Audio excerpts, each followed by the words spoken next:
ကဲ3ဝါဒနာရှင်မိသားစုများကျွန်တော်တို့တုံညထိုင်ဆိုင်လမ်းကြောင်းလေးတစ်ချက်ပြန်ပြီးတော့အစပြန်ကြည့်မယ်ပေါ့နော်ဒီမှာရနော်ဘရိတ်ခွန်ဘရိတ်ရှိနော်ဘရိတ်ကိုဘရိတ်30ပေါ့နော်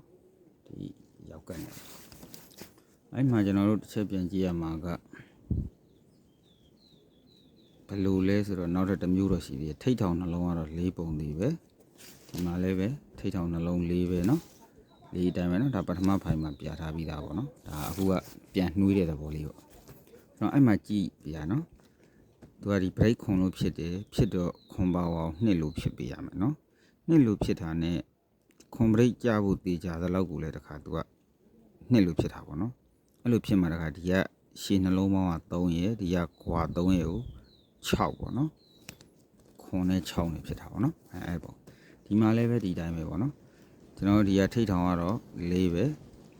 ထိတ်ထောင်4ကို10ပရိတ်ဖြစ်လို့10ပါဝါ3နဲ့ဒီပါရှည်နှလုံးပေါင်းက10ဒီကခွာက9ဆိုတော့ခွန်ဖြစ်တယ်ပေါ့နော်ခွန်နဲ့10နဲ့ပေါ့နော်ကျွန်တော်ဒီမှာလည်းပဲဒီတိုင်းပေါ့ဒီမှာ9ပရိတ်ထိတ်ထောင်က4ပါဝါဒီစောင်း4ထိုးမယ်ရှည်ပေါင်းက9ခွာ9 9နဲ့ဆိုတော့8ပရိတ်က9 8 9ပေါ့နော်ကျွန်တော်ဒီမှာလည်းပဲဒီတိုင်းပဲเนาะဒီမှာကျွန်တော်ထိတ်ထောင်4ရ3ညထိတ်ပေါ့ဗျာ3ညထိတ်ပြီးတော့3ညပါဝါစောင်း9ဆိုတော့ကျွန်တော်3ညခါထည့်လိုက်တယ်3ညခါထည့်ပြီးတော့ပရိတ်က30ဖြစ်တဲ့အတွက်ကျွန်တော်3ညထွိုင်းလို့ထည့်တယ်ပေါ့နော်ဒီရှင်းနှလုံးပေါင်း3ညနဲ့ကျွန်တော်ဒီခွာ9နဲ့ပေါင်းမှာကျွန်တော်ဒီက30နဲ့9နဲ့ဆိုတာစီနီယံကြိုက်မှာပေါ့နော်ဒါမှမဟုတ်လို့9အလဲတိုင်းနဲ့ထိုးခြင်းနဲ့တုံညထိပ်စီ9အလဲတိုင်းနဲ့ထိုးခြင်းနဲ့ဆန္ဒရှိရင်လည်းထိုးလို့ရတယ်ပေါ့နော်ဒါလေးကိုကျွန်တော်တစ်ချက်နောက်တစ်ခုအနေနဲ့ရှင်းပြမယ်ပေါ့နော်ဒီပုံစံလေးပေါ့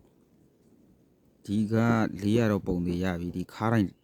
ပြောင်းဖန်တာပေါ့နော်ဒီခါနှလုံးက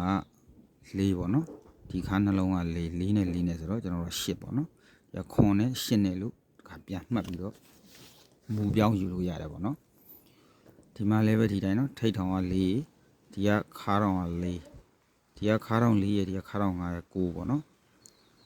9ဆိုတော့ကျွန်တော်9 8 8 9ပေါ့နော်ဒီ10ပရိတ်နဲ့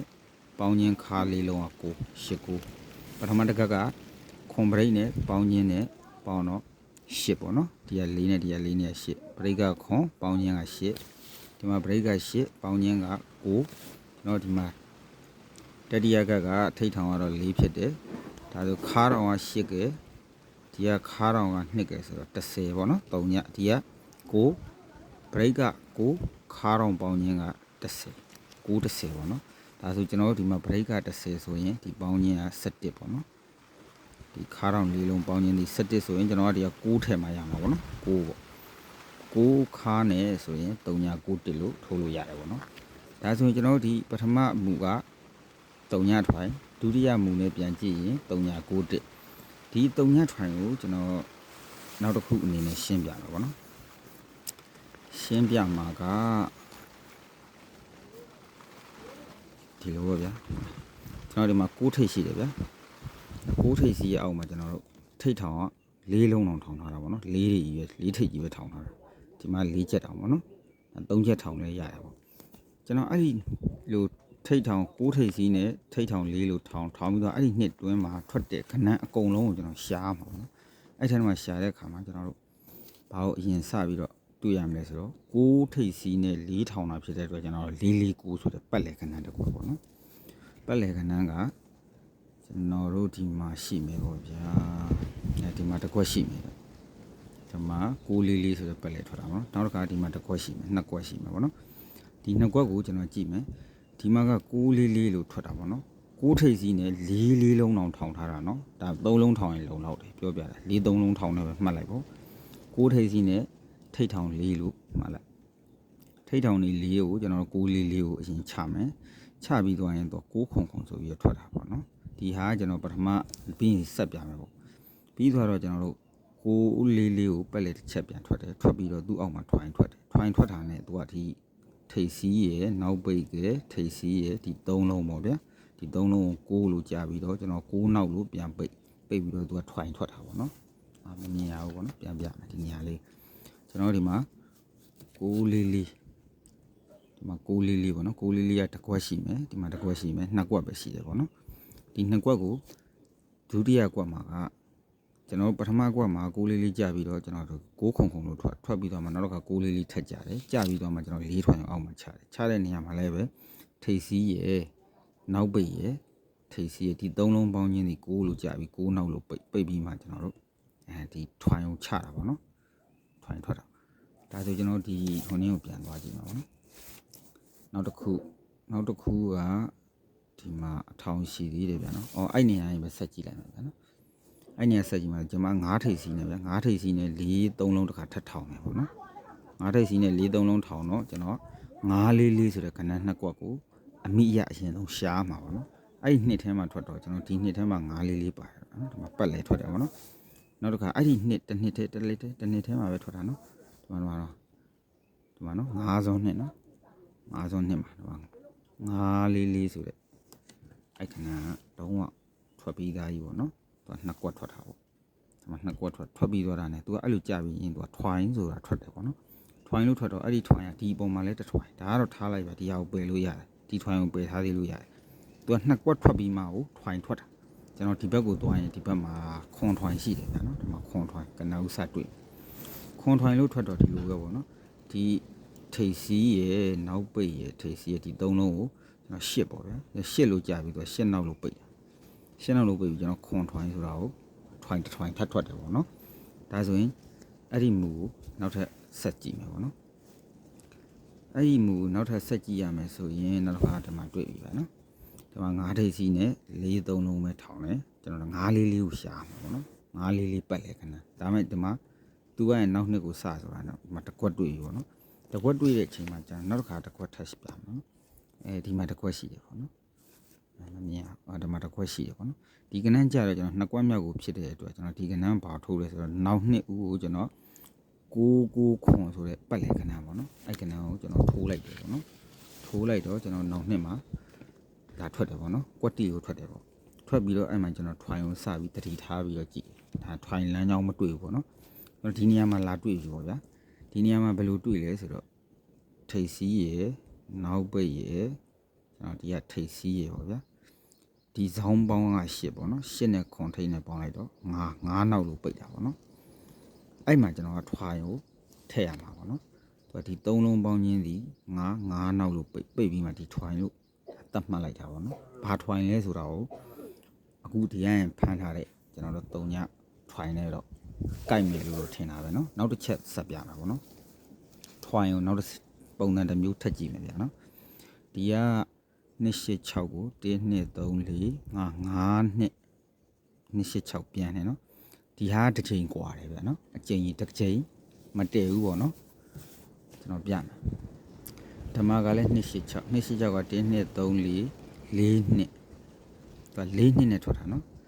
ပထမကက်က5နှစ်နဲ့ထွက်တာနော်ကျွန်တော်ဒီပထမကက်ကဒီမှာကြည့်ပါနော်5နှစ်1 2 3 4 5နှစ်မှာထွက်တာဒုတိယကက်မှာ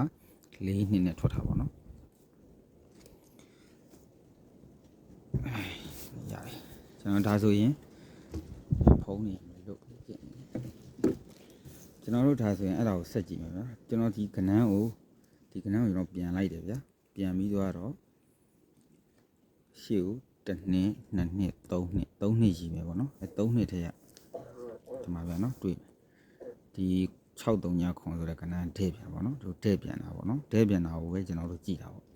ကွက်ရွှေကိုကျွန်တော်မကစားခဲ့ဒဲပြန်ဟုတ်ပြီဒဲပြန်ရပြီးသူ့ဘေးမှာထွိုင်းထွက်တယ်နော်ထွိုင်းလို့ထွက်တယ်ဒါဆိုအဲ့ထွိုင်းကိုကျွန်တော်ပြန်ဒီရင်လိုက်ကြည့်မယ်ပေါ့ဒီမှာလည်းပဲ286ကပြန်ပြီး1 2 3 3နှစ်ရှိမယ်အဲ့ဒီနှစ်ထဲမှာပေါ့နော်ဒဲပြန်တာဆိုကျွန်တော်တို့မှာ9 3ည3ပေါ့နော်9 3ည3လို့ဒဲပြန်ဟုတ်ပြီပြန်တော့ကျွန်တော်သူ့ဘေးမှာတော့ထွိုင်းထိုးတာဗျာဒီထွိုင်းထိုးတော့မထွက်ဘူးလိန်သွားတဲ့38ခွန်နဲ့အပေါ်နဲ့အောက်နဲ့ကတ်လိန်တာကျွန်တော်ဟုတ်တယ်နော်ဒီမှာကျွန်တော်ပြန်ပြ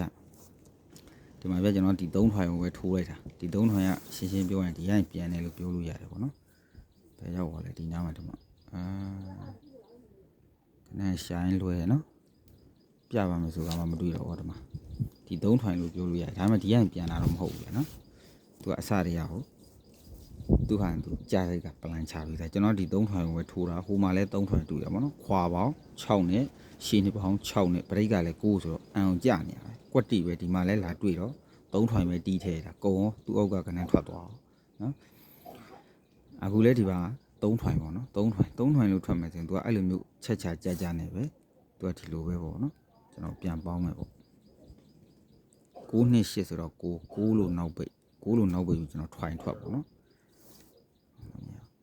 9နှစ်8လို့ခွေပြီးတော့9နောက်ပြန်ပိတ်ပေါ့နော်9နှစ်8က9လို့ဖြစ်လို့9နောက်ပိတ်တယ်9နောက်ပိတ်ပြီးမှကျွန်တော်ထွင်ထွက်တာပေါ့နော်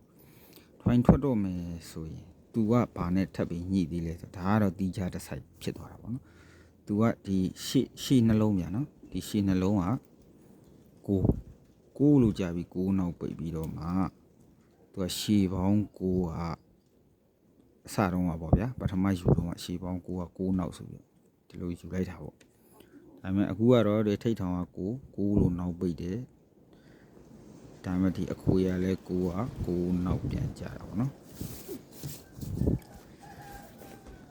ဒီမှာလည်းပဲဒီတိုင်းပါဗျာဒီမှာတော့ကလည်းဒီတိုင်းပဲဒီဒါထိတ်ထောင်နဲ့တော့မကြိုက်ဘူးရှေပေါင်းခွန်ကခွန်နောက်လို့ပိတ်တယ်ပိတ်ပြီးကမှသူဆောင်ကခဏတပင်ကျော်ပြန်တယ်ဒီမှာထွာဆိုပြီးကျွန်တော်ယူလိုက်တယ်ပေါ့နော်ဒါပေမဲ့ဒီမှာလာမှန်နေတယ်ဗျာနော်ဒီမှာထိတ်ထောင်နှလုံးက9ဖြစ်ပြီးလို့9နောက်ပိတ်9နောက်ပိတ်ပြီးမှဒီအခွေ3လုံးက9နောက်ပြန်ပိတ်ပြီးမှဒီထွာကိုကျွန်တော်ထိုးရမှာနော်ဒါထွိုင်လန်းကြောင်းနောက်တစ်ချက်ထွိုင်ကရှိသေးတယ်ဗျာနော်ဒီ3ညထွိုင်စိတ်ကတက်ဒီကလင်နာတရွက်လုံးမှာကျွန်တော်ဒီနားမှာတစ်ခွက်ရှိမယ်1နှစ်ထဲမှာဆိုရင်အဲ့ဒီမှာတစ်ခွက်ရှိတယ်ပေါ့နော်ဒီ site ကိုတော့ကျွန်တော်မပြချင်သေးဘူးဗျာနော်မပြချင်သေးဆိုတာဒီလိုဗျာနည်းနည်းလေးတော့လိုရင်းတူရှင်းလေးတော့နည်းနည်းလေးရှင်းပြဒီမှာခါ3လုံးဗျာနော်ခါ3လုံးထောင်နော်3ည3လုံး